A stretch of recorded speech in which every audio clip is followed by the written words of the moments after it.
welcome to a new video. So these type of videos I will probably be doing every fortnight. As with pregnancy, you know, 1 week might stay the same for a couple of weeks. You know, your symptoms may not change for a week or two, so I thought I'll just do them fortnightly, and then that way I can still do my other videos that I would normally do as well. For this one today, I thought I would talk about from week 8 till week 12. When this video is up, I will be just about 13 weeks. A lot has happened actually between week 8 and 12. I became very ill, and it was actually non-pregnancy related.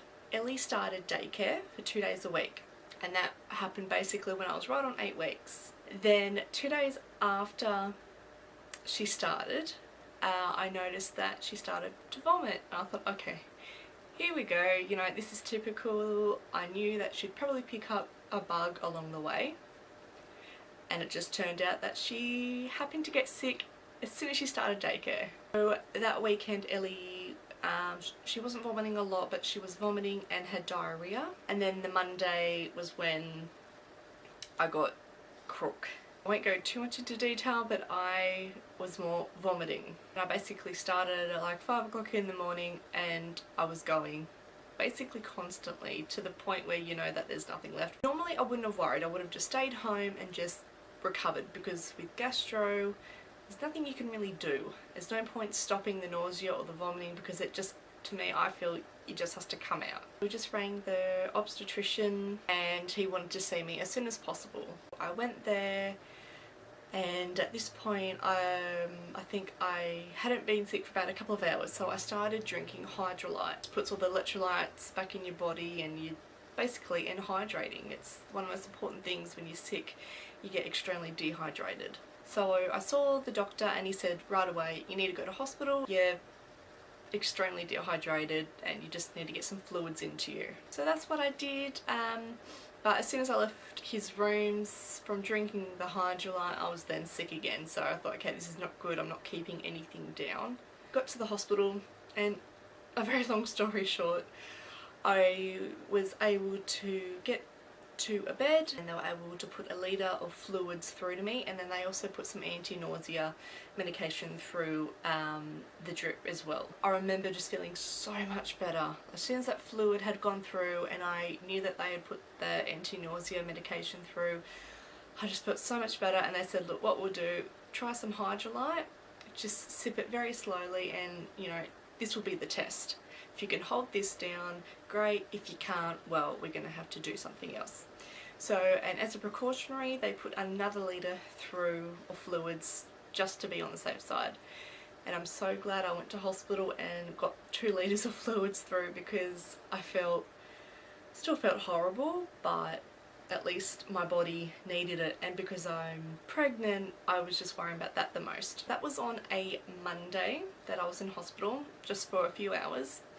And then the following Friday I came down with, I don't know what it was. And it was a really hot day as well, and I just was not feeling well whatsoever. And so I just progressed worse during the day, and I ended up getting my mum to come up to give me a hand, because I just could not get off the lounge. I just could not function. So I was very fortunate, and Mum took Ellie for the night to give us a hand.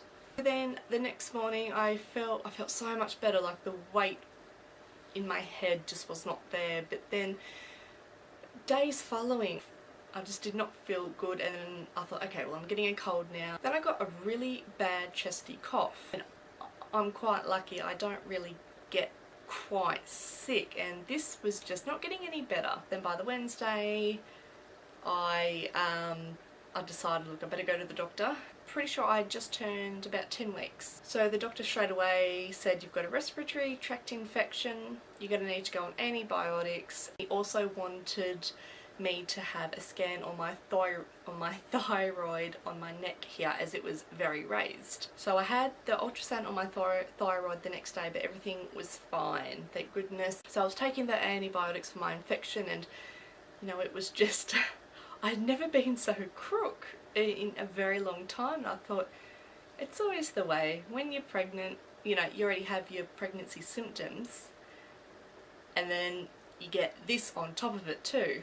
So I guess now my pregnancy symptoms, even with Ellie's pregnancy and when I was pregnant with William, I had night sickness. Not vomiting, but just feeling really drained, fatigued, and just, it's like my body is saying to me at a certain time of the night, go to bed now.